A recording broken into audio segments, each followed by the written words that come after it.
I was thinking about how should I start? And I want to start with Forbes, Vogue, Tatler, Harvard graduate, serial entrepreneur, multiple successful exits, mom of three, half American, half Chinese, and to be honest, one of my most inspiring friends. And I'm so honored to have you here today in my Monaverse. Happy welcome, Cheryl Mainland. Oh my God, thank you.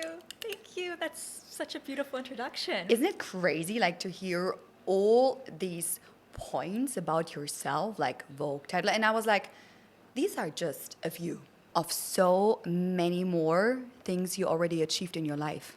Oh, thank you, Mona. I'm like, that should feel crazy. Is it crazy for you? Is it just like, yeah, it's my normal life? Now, it's my birthday is coming up, I know. and as a result, I've really taken stock over what's happened this last year. And, I've had many, many ups and downs. And the last 5 years in particular have been very tumultuous for me. And there are many days, I think, like almost all entrepreneurs, Yeah. where I ask myself, well, what am I doing? Yeah. Yeah. What am I doing What am here? I doing? But then when I reflected on this past year, and and I have I lay out all these deadlines for myself of when I want to achieve certain things. Yeah. And I don't make a lot of them. And then I have to remind myself, oh, these are self-induced deadlines. Like, these can change.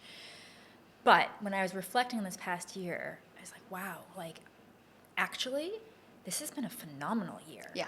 And one that, regardless of what happens in the future, I'm so proud of myself. And I think as women and as mothers, you're not taught to be proud of yourself. You're not taught to, like, admit that, holy shit. Especially maybe like, because I'm you're amazing. You're half Chinese as well. Like, I think it's as well a different culture, right? I think so too, yeah. And I think, my generation, which is different than your generation. But sometimes you feel the same generation. I mean, I wish I was the same generation. You weren't taught to self-promote. Yeah. And that was almost shameful. And that is something that I've with the thousands of touch points that people have these days, if you aren't your biggest advocate, no one is going to be. Yeah, And 100%. so so thank you for that very, very beautiful introduction. Of because course. I am proud of myself. And I feel like sometimes it depends on with who you're talking with. I always feel like you're pitching yourself different to some people. But I remember the first time I met you, I didn't know anything about you except, of course, her birth date, her birth time, and her birth location, because we met for human design reading through our amazing friend Andrea. She will be here soon as well. And now I'm so glad, as I said, to call you a friend. But I think I said it to you like 2 or 3 weeks ago. I love the fact that every time I'm talking to you, I'm learning something new about, and I'm like, what? When did you do all these things? So, yes, you are proud, and I think you truly should allow yourself even more to tell people what you achieved already, especially when I think of you. Like, if you would check out her Instagram and you would check out her stories, like, this woman, she should have 24 hours, as we all do. But at 5, she's running already in the morning with one of her children, or maybe to both of them, or doing a little run club. Then she's surfing. Then she's running a business, what we will talk about as well. She's an amazing friend. She's like in every charity thing you can ever imagine, every charity thing possible, you're involved. And I'm like, how do you do all these things? I think every single thing I do because I love it. Yeah. And I think that is the key. Is it I okay believe if I- to happiness in life? Is it okay if I drop your human design? Yeah, of course. She's a generator 6-2. So listen what she said, like, everything I love. Yes, that's the key to happiness. I 100% agree.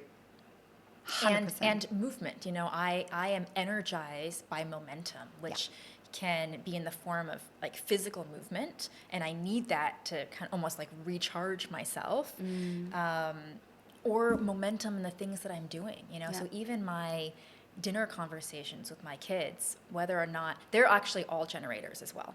So I feel I'm like okay in that I run dinner like it's a fun, business catch up, And that's like, I just thought we will talk about it later, but I love that we're already talking about it, because when I talk about you, and I talk about you a lot, like I introduce her to, like, even she's not in the room, she's always in the room because you're such an inspiration for me.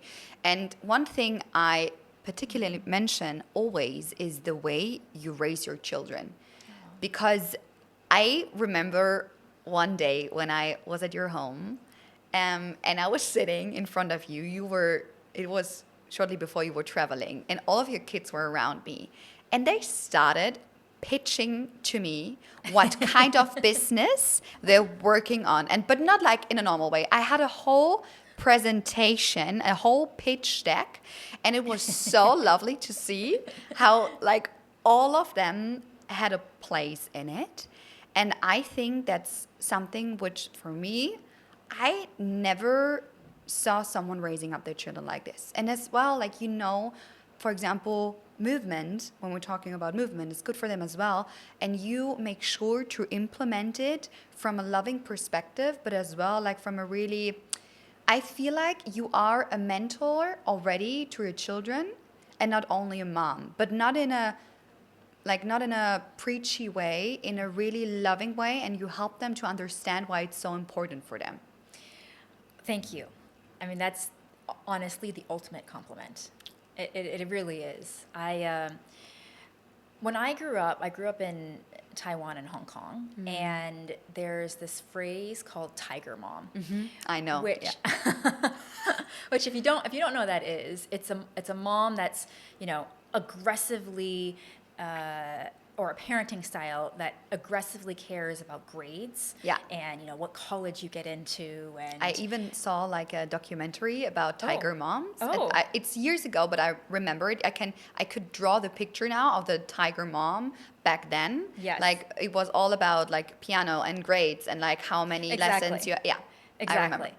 And growing up in that kind of culture, I would not say that my mom is a tiger mom. I think she would be extremely upset if I said that. But, growing up where that was such an emphasis, it made me want to raise my children in a different way. And I really, from when they're very young, want them to find what they are passionate about and pursue that. And obviously, yes, we live in a world where you do have to monetize. You do have to make some money at some point in time and be able to like sustain yourself as an adult. But I believe the best way to do that is really through a passion, like through something that they think is fun. And so that is what I'm trying to foster with them. And you're doing so well. Like, it's so interesting as well to talk to each of them. Like, how they ask you questions back and how they really appreciate you taking time to talk to them. Like it's not just a normal conversation. It's more like they really want to understand, or like they gave me the feeling to really understand who I am. And like even when we talked about their human design, they were so interested.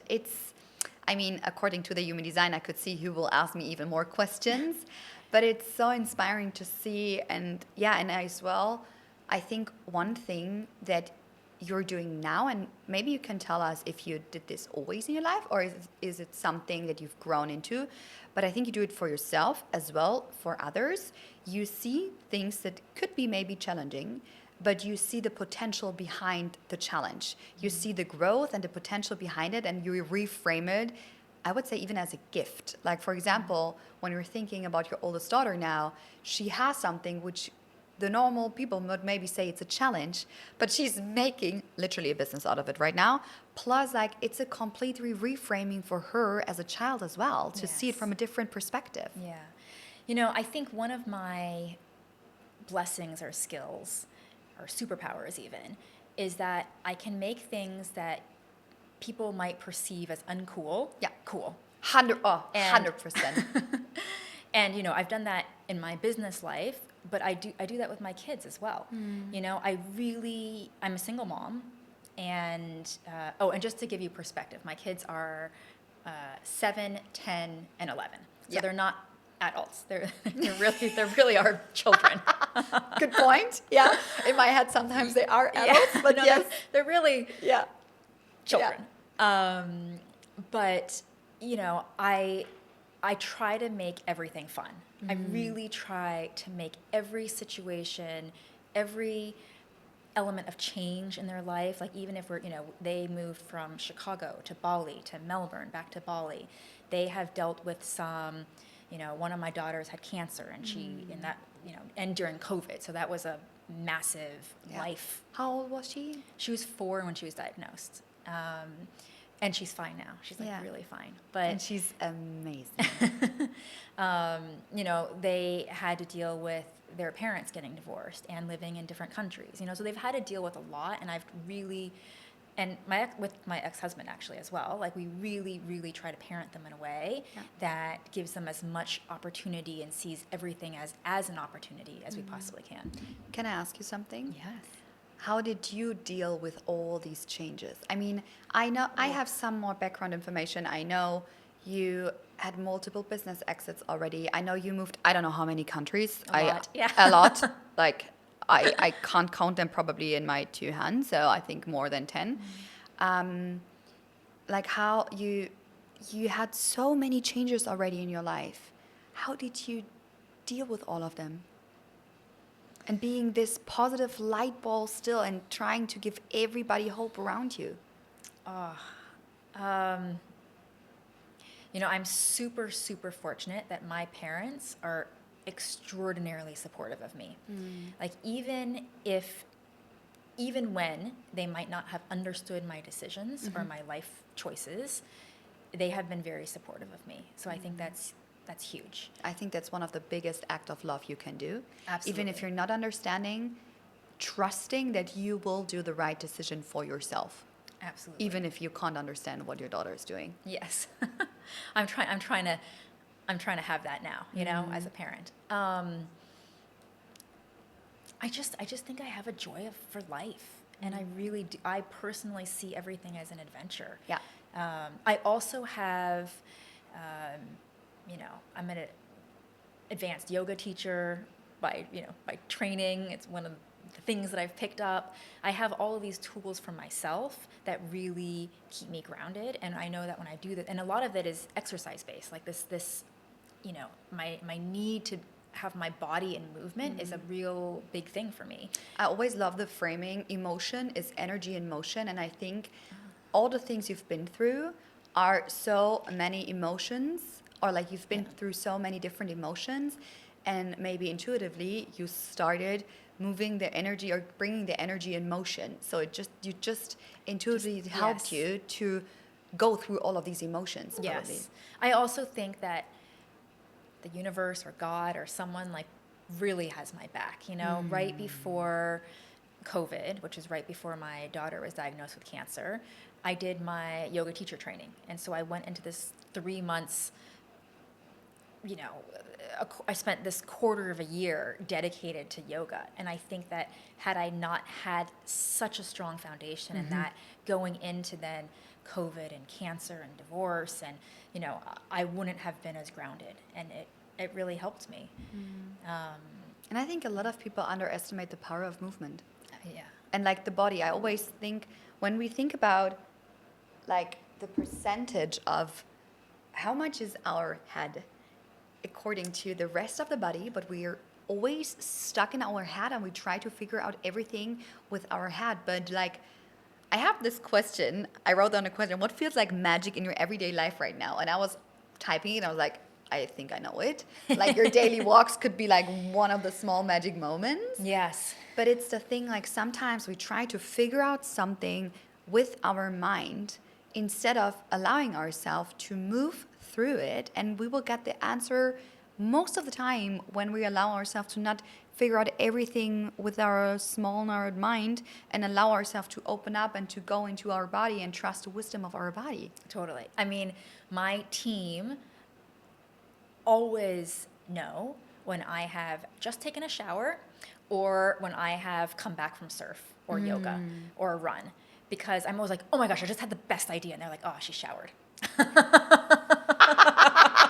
love that. Great showers. You're like, you're downloading things in the shower. I love that. And so, when I tell them, I actually need an hour to shower or to run, everyone's so enthusiastic about it because they know that the outcome of that is significantly better than if I didn't take that hour. And that's so interesting because it would not be a normal quote unquote business tip people would give you. But that's like, I think there's so many more people who now think about, oh my gosh, that's so true, or like realize that their best insights, their best creative hints, their like best downloads came maybe not through sitting down and staring on this white paper, but allowing yourself to move through something and then get this, oh my gosh, I could do this. I just love it as well. Like I get the best downloads when I'm on a treadmill or when I'm walking. Totally. Change everything. I was listening to a podcast on my way here, actually, and a neuroscientist was being interviewed by Emma Greed. And it was amazing. We love Emma. Emma, at some point, we will both talk to you. We love you, Emma. And what was so interesting about it was that the neuroscientist said that actually stress is contagious. And so if you're in an office and everyone is stressed out, yes, you're there, you're physically there, but the good work is not happening. Like you need space in order to be creative. You need your cortisol levels to drop. You need to feel like you're okay and you're not in fight or flight in order to come up with good ideas, in order to be a good manager, a good leader, in order to have a vision and execute it. And so I think that, we're moving into an age where that is becoming more and more acceptable.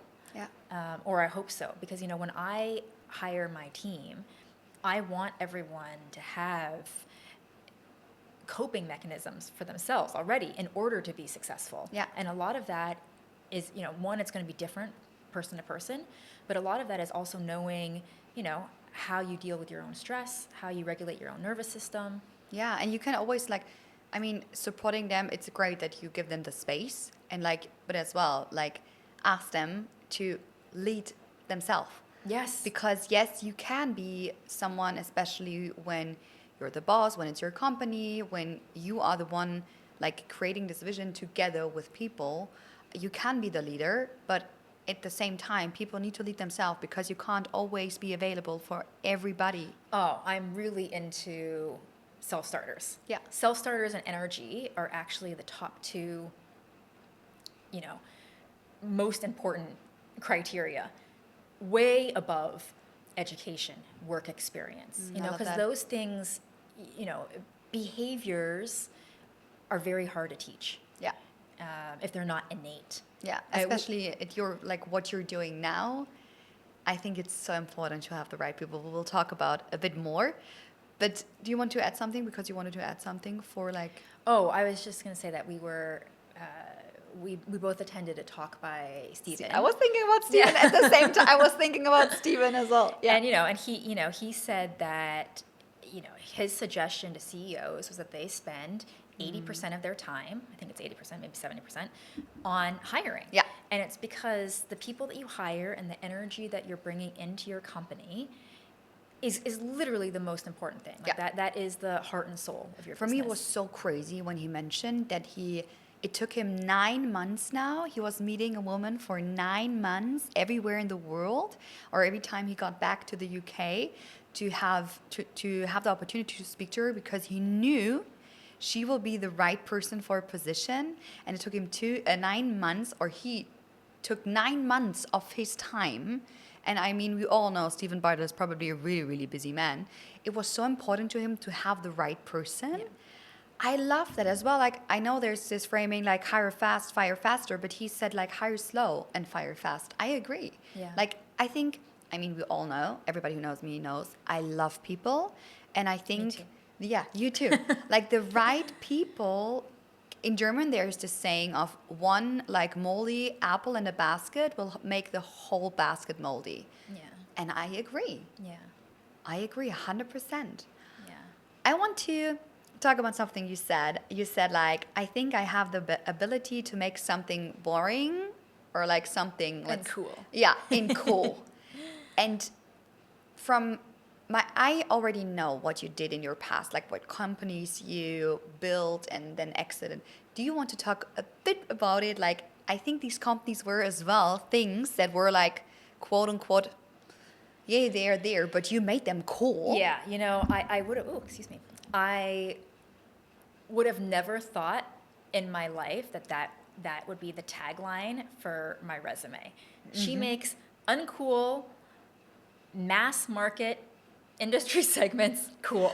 I mean, that is not something that you think, oh, what does that mean exactly?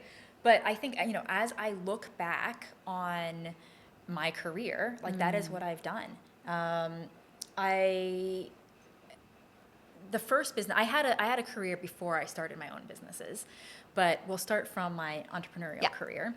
The first business that I co-founded with my very good friend Polly is called The Fold London, and The Fold is designed to help women feel good when they go to work through the clothes that they wear. Now, when we were first fundraising and pitching The Fold in London in 2009, women's workwear was not a term. No, it was completely different than now, 2009. Yeah, I mean, and it wasn't, I remember we had a conversation with the head of the British Fashion Council, and she said, but we have Burberry, we have Chanel, like, we have Zara, like, I don't understand what the problem is. And I said, well, there are no dresses that are designed by professional women for professional women to make you feel amazing. Yeah. And it's so important, especially so like, important. I doesn't matter in 2009 or 2025 to really feel good. Yes. Especially as a woman in business, and Yes. to like, I feel like there's not only dress to impress, but like dress to feel good for yourself, to then Yes. impress by what you're doing. Yes. And I think that theme of personal empowerment is actually another, besides making uncool things cool, the other kind of theme throughout all of my businesses is that personal confidence and empowerment. True. So the second business was in New York City, and it's called promgirl.com. And it became the largest e-commerce retailer of tween, teen, special occasion dresses. So think homecoming, quinceanera, prom, sweet 16, such a big graduation. thing in the States, right? It is such a big thing, and at that point in time, there was very little industry evolution. I mean, you still bought your prom dresses from the mom and pop shop in your hometown, and there was probably 6 dresses, and 3 or 4 other girls at prom are wearing the same thing. And that is the number one fear. Like, the dream of a teenage girl walking into prom is that you're walking into the gym and you have transformed yourself and are the absolute best version of yourself, and you're wearing an invisible crown, regardless if you are, prom queen or not. Yeah. And so that became our tagline: always wear your invisible crown. So every outfit that you wear for any of these occasions, you should feel like you're wearing your invisible crown. Oh, I love that, especially like the self-empowerment part in this specific time when you're a woman or a girl, and like becoming a woman. It doesn't matter if you're the official prom queen or not, you are the queen for yourself. Yes, and I think that message really, really resonated, and it became more about selling dresses.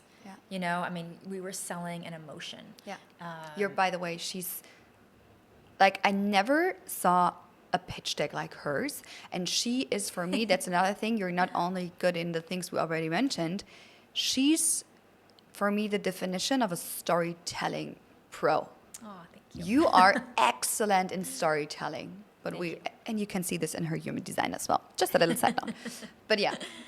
And the third business was in the sun protective fashion industry. Again, cool. I mean, you cannot get any sexier than these Yeah. than these very niche markets that I've picked. But they're niche from a fashion industry perspective, Yeah. but they aren't niche in terms of mass market appeal. In the United States at that time, the Surgeon General's number one health concern was sun-related damage. And so, but besides wearing sunblock or staying out of the sun, there weren't really any solutions. And so sun protective fashion, which is, you know, any type of clothing and swimwear, was a very small market at the time, with very little innovation and extraordinarily boring. I mean, really only old ladies wore it, Yeah. because you know it wasn't cool, and it was very conservative. And Mott 50, which was my company, we made sun protective clothing cool, and we used bold prints. We had an avocado bathing suit. I was thinking about it. I was like, I wanted to ask you, like, wasn't there an avocado bathing Yes. suit? Yeah. We had an avocado bathing suit that Chrissy Teigen and Luna Legend twinned in for her, for the cover of one of her cookbooks.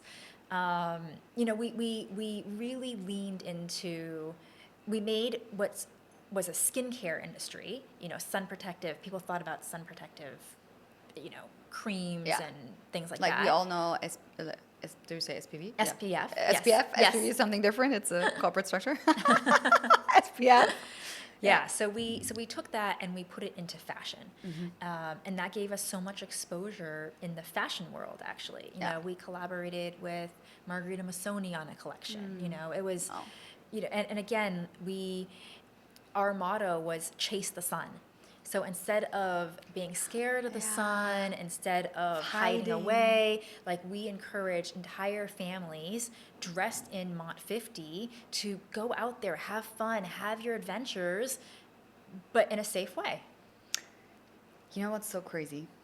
I always think like you're inspiring me already, and like I could listen, and that's why I wanted to talk to you. And I think maybe there will become another episode at some point, because so many things will happen in the next few years.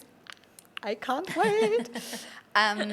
But listening to you is not only for me, I'm pretty sure for everyone listening. It makes me so happy. Like, this joy about creating something and making something excellent is 1 in a million. I hope you know this. It's really like 1 in a million. I think the joy, the personal joy that I have, you know, I'm beginning to fundraise at the moment for my current business, Which we'll talk about like right after. And I think I've said this to Mona, and I've said this to pretty much everyone that I know. I am so proud of my deck, you know, like my investor deck, that even if I didn't raise any money, I'd be okay, because, and I will, but it literally, and one of my friends said, who's not in the business world, she saw my deck and she's like, you know, I have no idea what this is about per se. Like, I've just flicked through it, but this looks like you. Like, this looks like your soul. Like, this is, it's colorful. It's, you know, it's energetic. Like, literally the energy kind of jumps off of the page. It feels like a self-expression from from you now as a business. Yes. And we're making everybody like excited of what is this business? I have a really quick non-business story to tell you. So when we moved to Melbourne, and it was in the middle of COVID and cancer, and I was renovating a house, and it was half renovated. And I really went, this house became my creative outlet. And is it a house? I've seen the pictures. I think Melbourne? so. Yes, in Melbourne. Yes. Yeah. And I had a very specific vision for this house, a very specific creative vision for this house, and I called it Industrial Beach Chic. And I spoke to different interior designers at the time, and they're like, Cheryl, this is not a thing. Like your, concrete plus colorful plus beachy vibe, but not on the beach thing is not a thing. But You made it 9 months later, it is a thing. And that house also, when people would walk into that house and they would say, oh, this is Cheryl's house. Because it encapsulated my personality. And I feel like this next business, or my current business, is like that as well. Like, it is me in a business. It's one thing I want to add, because I think in a world right now where everybody tries to be the same, it's so wonderful to see someone boldly claiming their unique essence as you do. Like, I was just thinking about when you talked about your home, when you talked about your house back then. Like, I feel in a world where everybody tries to be beige, you try to be pink or poppy or different or Chaos. Yes. In a good contrast. way. Yes. Yeah, but I love that. Layered. I love it, and I think we should, that's what inspires us. I can't, for me, it's not inspiring to see, and everybody should do what everybody wants to do, but I don't want to see the same Instagram theme every time. I don't want to see the same pitch deck, the same design of a pitch deck every time. Like, your pitch deck, your business, your life, your home, everything is so unique, and I hope that people can take a bit of this uniqueness for themselves, or allow themselves again to step into their uniqueness more and embrace it and express it more. Like, for me, yes, I'm wearing a lot of orange, a lot of brown, a lot of leopard, and I'm not sitting always there only in a beigey, flowy, whatever. If you want to feel and sit in a beigey, flowy, whatever, do. But I feel that inspires people. It gives people a bit of it's something different, and it's a bit more her. It's sometimes scary though, as well. 100%. Yeah. I mean, again, at the same Stephen event that we went to. Embarrassment? Yeah. And, he said, embarrassment is the price of entry. And that really resonated with me, Same. like every time. And that's something also that I'm trying to teach my kids, you can't be special and average. You can't be unique and average. Like, you can't be the same as everyone else, but also, stand, you have to choose. And if you want to live an extraordinary life, you have to be extraordinary. Yeah, you have to make those choices. And I think especially for kids, but I mean, even for myself as an adult, that's hard. Same. Yeah. But I feel, I turned 30 now, as you know, and I feel like something switched. Yeah. I'm like, I just love to be in my 30s now. But I feel like I don't want to be, for example, 22 anymore, or every time is perfect as it is, but something switched inside of me, especially the last months and now this year. I really feel I fall in love even more with being me, and I always liked myself, but now I start really falling in love with being uniquely me. And I think the older, I think it's a 6-line thing as well. We were both 6 lines in human design. Andreas is 6 line. All the 6 lines I'm surrounding myself with, and there are a lot right now here in Bali. I feel like it's one of our purposes as well to be a role model for others, or be something not like a fixed star, but like an inspiration to, hey, the more you allow yourself to be yourself, the more you will attract, the more success you will attract, the more, yes, people will fall apart, opportunities will fall apart, but the right things you will magnetize them, you will draw them in automatically. I think, when I met you, which is 9 months ago? I would say, yeah. I don't know if I internalized what you had just said as much as I do now. I feel like I'm a stunted growth 6 line, maybe. I feel like I'm a decade behind. But I'm getting there, But you're a 6'2" as well, and for a 6'2", everything is so natural to you that it's sometimes hard to see all the things that are so natural to you. But for others, they're yeah. Thanks, Mona. But I do, my trust is growing. My trust in the universe, my trust in myself is growing. Let's talk about this new amazing chapter in your life. I always love this question, like, okay, or it's this current and next chapter.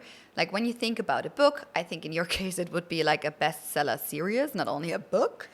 Let's think about this bestseller series. How would you call this current upcoming chapter in your life? And then please tell us about this amazing business you're on right now. I'm just like, I just love it so much.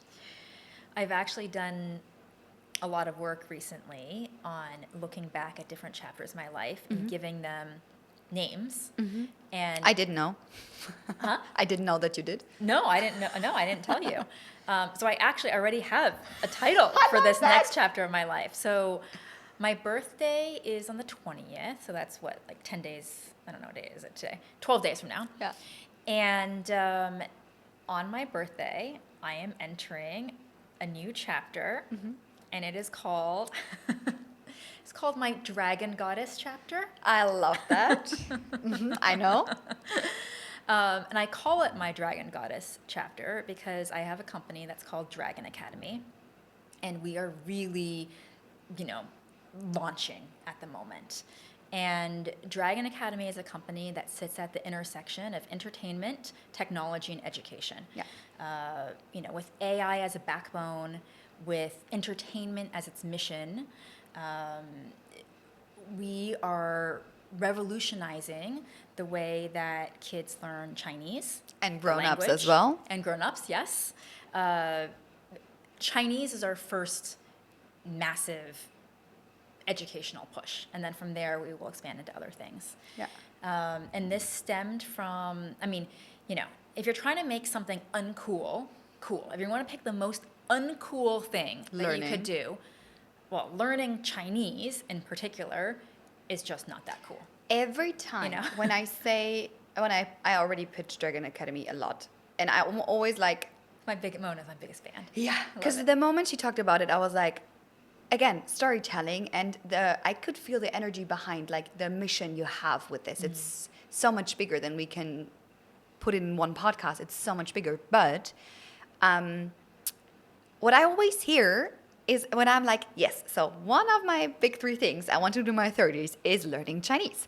And people are like, oh, that's so hard every time. And I'm like, yes, it is, maybe it was, but now my friend is launching an app and it's getting so easy that I can sit in an airplane soon and talk fluently Chinese to the stewardess. Yes, so our goal is once you download the app, and if you do it for 8 minutes every day, you will be speaking confidently, in maybe not fluently, but confidently in 90 days. Wow. Like you will have enough vocabulary, but not only just the vocabulary, you will have the confidence. You will understand the background. You will have the context, and you will know what you can say in Chinese and what you can say in English. Yeah. For example, you can make a sentence, that has a little bit of both, because that's actually how Chinese people talk. Like they understand English. Yeah. But you would have enough of a Chinese background that you could speak to the stewardess in 90 days in Chinese and speak well. Yeah. And speak confidently. So that's the world that I'm creating. So it's called the Dragon Academy Storyverse, because like most things that I do, it has a very strong story or emotional tie. And it's this story about 9 amazing teens from all over the world who are doing their own things and have their own strengths and weaknesses. And to give you an example, we have Sade, who is half Nigerian, half Swedish, living in India, growing up in an ashram, and really into DJing, particularly, really into 8D music. We have, let me think of a boy. We have Hunter, who is American, who has lost his mother under relatively, mysterious circumstances, and he's a really good basketball player, but he has some anger issues. And these kids are invited by the Dragon Goddess to join Dragon Academy, which is a school that is on a boat that has a lot of magical powers. And they discover that they are the descendants of the original dragon keepers that were responsible for the 9 dragons of the Dragon King. And they also learn that they inherently speak Chinese. So you've got all these cool kids from all over the world that when they come together can suddenly speak Chinese, and that's their superpower. That's their superpower. And they are on a mission Get to goosebumps. they're on a mission to find the 9 dragons that have now been lost for centuries. And when they find the 9 dragons and everyone's reunited, they restore peace to the world. And I think, obviously I have children. What a great story for our children. Yeah. Because there is a lot of non-peaceful activities that are going on at the moment. Yeah, and especially like bringing all of the different people together. Different cultures, different religions. We've done a lot of work. I mean, these characters are incredibly layered in terms of not only their family makeup and their religion and their cultures and their interests and their strengths and weaknesses, their personalities. You try to integrate yes. like all aspects. Yes. All the beauty of the variety. Exactly. And then their teachers at Dragon Academy, they're 6 teachers, and these teachers are taken from ancient Chinese myths and legends. So they're real, like Chinese kids know of these teachers, but we've modernized them, so they're wearing Nike Dunks. They are, Meng Po, who is a grandmother who stands between death and reincarnation. She in our app is the one that teaches modern day internet slang. I love that. So there's a lot of like juxtaposition. One of our teachers is Nudza, who is there was a movie about Nudza that came out earlier this year. It's the #1 highest grossing animation film of all time, made in China. And he is also one of our teachers. He's kind of this devil kid with a lot of energy and devil, but he's not actually really bad. He just likes being naughty. And he actually teaches Chinese idioms, so Chinese proverbs. So like the lessons and wisdom of all time are channeled through this naughty child. So I'm like, okay, when can I start? I'm like, wow. I know. She asks me all the time. Because it's like, it takes time to build an app. I know, and I takes don't money. I don't want to pressure, but it's just like, I'm so sure like so many people would have never thought about learning Chinese, and when they hear you speaking, they're like, I want to learn Chinese. I just want to be a part of this experience of the Dragon Academy. Like, that's something so unique. It is unique, and I've really I've struggled a bit with how to, like, I have this vision and it's so clear to me, and it is made up of the app and this my book. I want to present it a bit more in the front. Go for it.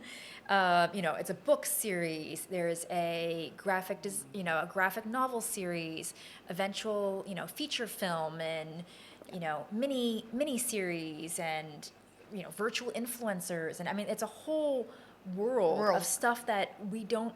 10 years ago we didn't even know existed. Like virtual influencers were not a thing. And they're becoming a thing now. And I think that one of the incredibly exciting things about this business, besides that it's so big, so it appeals to all of my, creative outlets, is that we are using AI to create this business. All of these AI tools that are changing on a day-to-day basis, because we're so small and nimble at the moment, we can incorporate them all the time. And it's just expounding the creative output that we are able to do. And I think like that's the beauty, like in the end, learning something is something really personal, and it's like something, it's like a human thing, still speaking, but you integrate AI, and that's what a lot of people should do more. I think they will do more, but like integrating it to just help from the human side, from the human skill perspective, even more to learn it, to yeah, you just make the experience better and like integrate it as a company in so many different ways. I think, schools and parents in particular are incredibly concerned about how AI and technology and social media is impacting education, and how are they going to integrate it in a way that doesn't erode that personal connection. And I think that Dragon Academy really speaks to them, because Yeah. we do have a physical book. Yeah. We have integrated social media techniques and gamification in order to lure, students in and keep them entertained while teaching them something really useful. Yeah. If you can take Roblox's addictive components but use that for good. For good. Yeah. I mean that's the next wave of generation. Yeah. Do it for good. Of education, sorry. Education. Yeah. But at the same time, like, the market, and I think the world is changing so fast always, but I think people never realize how big this market is as well.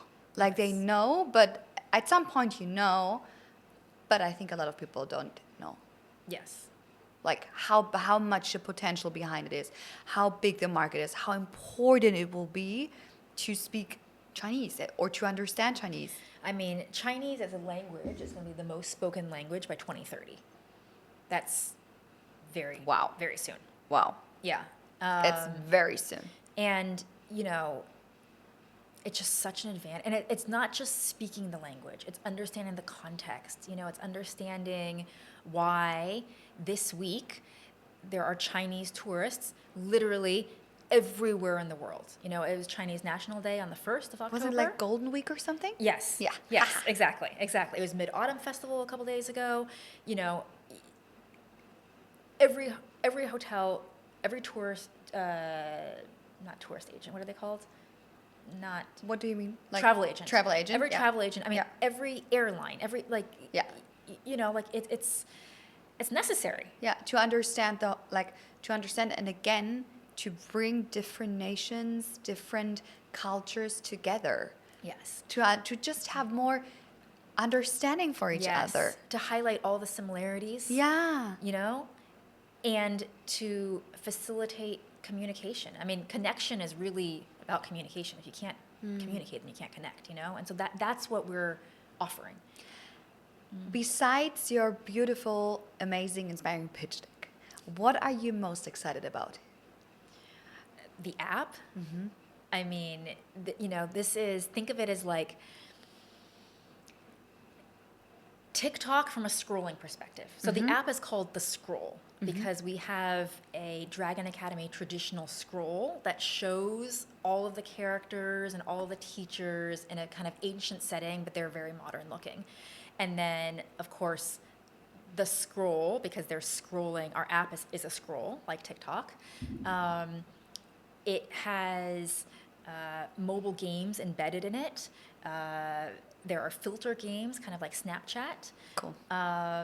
There are karaoke games where you are reading or speaking as if you're doing karaoke, but you're really speaking Chinese. We're trying to find very fun ways to engage people in learning. Yeah.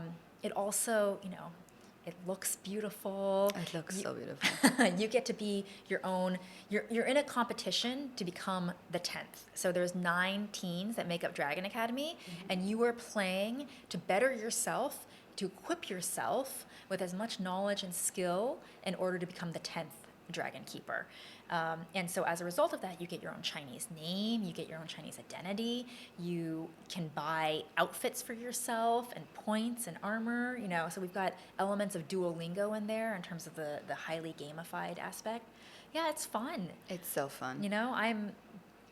I know that I am on the right path when my kids say that they want to read the book, or they're asking when the next book's coming out, or they wanted to, they want to play the app. Like my kids, like all kids, I mean, they're not into, pleasing me for. No. I mean, they're super honest. They're very honest. They're really honest. So when they're excited about something, Yeah. it makes me so excited. Or I even love with that. fundraising, you know, my son who's 7 comes home every day and he's like, how many emails have you written? It's like, geez, the pressure. Kobe, the pressure. I love But you that. know, they're on it. Like they know Yeah. they know what They're- I'm doing. They and know they have what's the understanding because you always give the context. That's one thing.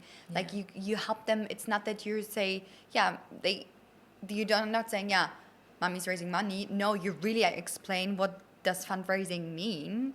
I wanted to ask you, but thanks for like giving me the ball about fundraising. Like one or two questions more because you, for me, it's not. I know a lot of entrepreneurs, I know a lot of founders, but for me, you're really unique and like you fundraised so often in so different ways. What is for you something, if someone maybe is in fundraising or never thought about fundraising or is opening up her or himself for fundraising now, what is something you can, from all your experience, maybe give as a tip or maybe as a, like a little, yeah, like a little insight or pro? I mean, it's super unique, I think, but maybe something you learned over the past about fundraising. I think the less you think about it as fundraising and the more you think about it as how do I find mission aligned partners, the better off you are. You know, and this is something that I have to, you know, catch myself on as well. Like, yes, I do need capital for this business. Yeah. You know, and when you do need capital, there is that pressure, you know, and but the more relaxed I am about actually raising the capital and the more that I lean into, I am so excited about what I am doing. You know, can I tell you about it? I have found that that brings forward the Yeah. people that are truly also excited about what you're doing Yeah. or who you are or what values you have. And then even if that person is not the one that is ultimately investing in your business, that person will also know other people Yeah. and be a part of a community. Yeah. I have been told, I was told by a matchmaker that I met at a wedding a couple months ago, that if you treat everyone like they could be your potential partner's mother or brother or cousin, then with that energy, when two souls kind of Yeah. are aligned, Yeah. then you know that brings you along a path to meet the right match. And I think that I don't know about romance, but you know I think that for fundraising, that's kind of a good theory to have. I think in general in life, like people always Yeah. ask me, how do you know all these people? How do you network like this? And I'm like, I'm really interested in people. I love people, that's one thing, but there's no like 3 ways to do networking the right way. I would say I would 100% agree for what the matchmaker said to you. Like treat the person as, for example, somebody's brother, mother, sister, whatever. For me, it's the same like treating someone or like talking to someone like from a really I see you perspective. And I want Genuine, yeah. be genuine. And people, in the end, we all just want to be seen for be ourselves or for being ourselves. Yeah.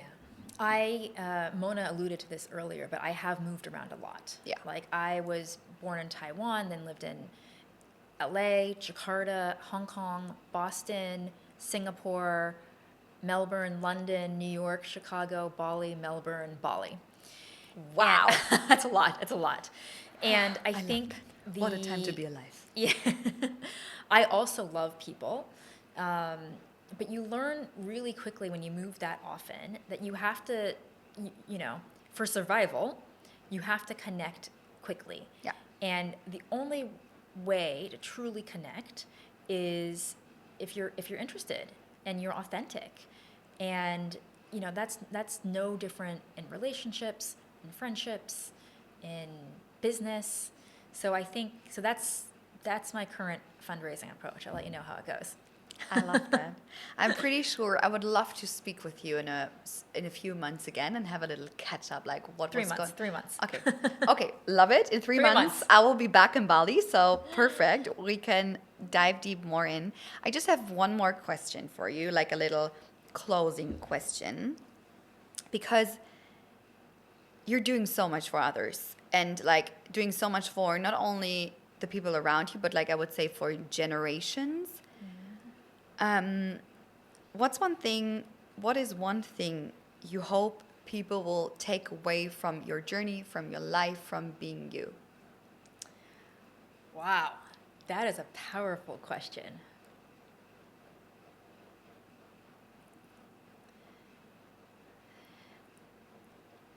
I think it would be the power of being a bridge. You know, of being I get goosebumps all over my body. Woo! of being the ultimate translator. Yeah. You know, I think that that is it's connection, but a different type of connection. Yeah. You know, truly seeing how different cultures, different generations, different personalities can come together. And I think sometimes, and you know, maybe more and more so in this day and age, it is harder to understand someone that comes from a different background.